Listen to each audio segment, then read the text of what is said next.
আসসালামু আলাইকুম। ডিউটি করতে, করতে অনেক সময় যখন কাস্টমার আমাদের কাছে আসে, তখন মাঝে মধ্যে জিজ্ঞেস করে, "আনতা লেট জালা?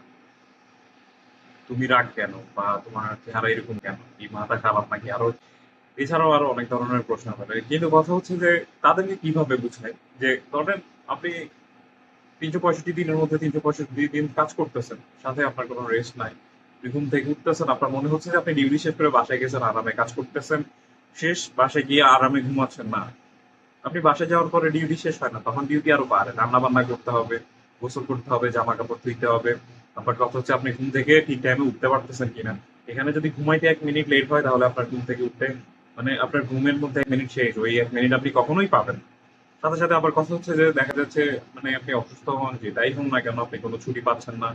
মানে কিছু কিছু কোম্পানি আছে যেখানে ছুটি পাওয়া যায়, বা মানে তাদের পছন্দ অনুসারে তারা যেটা মন চায় সেটা করতে পারে, বা মাসে একদিন ছুটি নিতে পারে। কিন্তু সবার কপাল এক হয় না। এমন কোম্পানি আছে যেটা 2-3 বছরেও ছুটি পাওয়া যায় না। আপনি ছুটি তখনই পাবেন যখন আপনি বাড়িতে যাচ্ছেন তখন। তো মানে কিছু কিছু কাস্টমার এসে যখন জিজ্ঞেস করে যে আপনি রাগ কেন বা আপনার মুড অফ কেন, এসবের মানে উত্তর দেওয়ার মতো কোনো ভাষা খুঁজে পাওয়া যায় না। কারণ একটা মানুষ কিভাবে মানে দিনের পর দিন কাজ করতেছে, কোনো রেস্ট নাই, তার খাওয়া দাওয়ার, আর এটা বাংলাদেশ না যে আপনি রাস্তার পাশে একটা হোটেল পাইলেন আপনি সেখান থেকে খেয়ে নিলেন। এখানে যে সৌদিদের যে হোটেলগুলো আছে এগুলা অনেক এক্সপেন্সিভ। আমাদের জন্য একটু হয়তোবা ব্যয়বহুল, কিন্তু তাদের জন্য এই জিনিসটা অতটা তেমন না। কিন্তু আমাদের জন্য এটা অনেক মানে অনেক দামি। তো একবেলা খাইতে গেলে দেখা যাচ্ছে যে আপনি যদি বাসায় রান্না করেন তাহলে ওই হিসাব করলে দেখা যাবে আপনার 2-3 বেলার টাকা চলে গেছে। যার কারণে দেখা যায় যে সবসময় খিটখিটে মেজাজ থাকে। মানে কারো সাথে হেসে কথা বলতে ইচ্ছা করে না। তারপরেও মানে না পারতেও কথা বলা লাগে। কারণ সবাই আর আপনার সিচুয়েশন বোঝার মতো পরিস্থিতি রাখে না।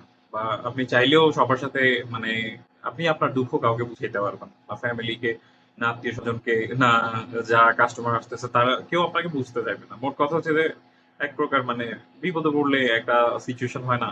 না আপনি ফ্যামিলিকে বুঝাইতে পারবেন, না আপনি আত্মীয়-স্বজনকে বুঝাইতে পারবেন, না কাস্টমারকে বুঝাইতে পারবেন।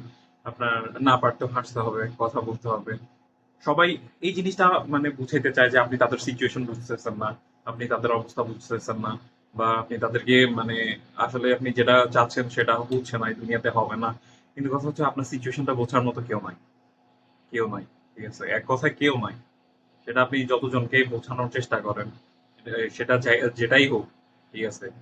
যার কারণে দেখা যাচ্ছে যে মানে কাস্টমার আসার পরেও অনেক সময় জিজ্ঞেস করে, তোর চেহারার দশা এরকম কেন, বা হেসে হেসে কথা বলতে পারোস না, বা সবসময় এরকম থাকোস কেন। একটা মানুষের মেন্টালি যে সিচুয়েশনটা থাকা দরকার, মানে অনেক অনেক প্রবাসী আছে যে তাদের মানে মেন্টালি সেই সিচুয়েশনটা ঠিক থাকে না। থাকার মতো অবস্থা মানে পরিস্থিতিও ঠিক থাকতে হবে, কারণ একটা মানুষের যেরকম কাজের দরকার আছে ওই একই রকম টাকার দরকার আছে, ঠিক ওই একই রকম রেস্টেরও দরকার আছে।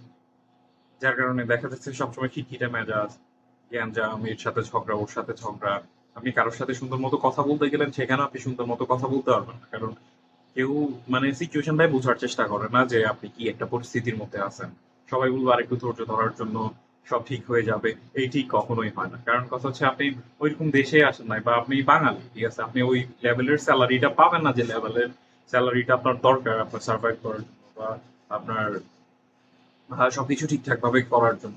না বাড়িতে বুঝবে, না এখানে বুঝবে, না আপনি কাউকে বুঝাইতে পারবেন, না আপনি কোথাও হেল্প পাবেন, না আপনি কাউকে বুঝাইতে পারবেন। সবাই আপনার কাছ থেকে এক্সপেকটেশন করে বসে থাকে। সো মানে এই প্রবাস আপনার কাছ থেকে কিছু নেক আর না নেক। আপনাকে টাকা দিবে না তা না। কিন্তু কথা হচ্ছে না কেউ সন্তুষ্ট হবে, না কাউকে সন্তুষ্ট করতে পারবেন, না কাউকে বুঝাইতে পারবেন আপনার সিচুয়েশন, না আপনি নিজে বুঝতে পারবেন। মানে সময়টা কিভাবে চলে যাবে আপনি নিজেও বলতে পারবেন না। হুট করে দেখবেন একদিন অসুস্থ হয়ে গেছেন। মানে যে অসুস্থতাটা আপনি কখনো কল্পনাও করেন নাই সেটা চলে আসছে। আর সেটার কারণে আপনার দিন শেষ।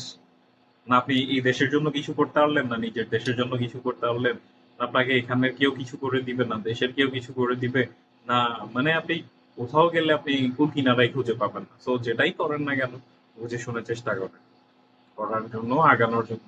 তো হচ্ছে আপনার টাকা পয়সার যেমন দরকার আছে, আপনার মানে ক্যারিয়ারেরও ঠিক দরকার আছে, আপনার ঘুমেরও দরকার আছে, আপনার রেস্টেরও দরকার আছে। শুধু যে কোনো একটার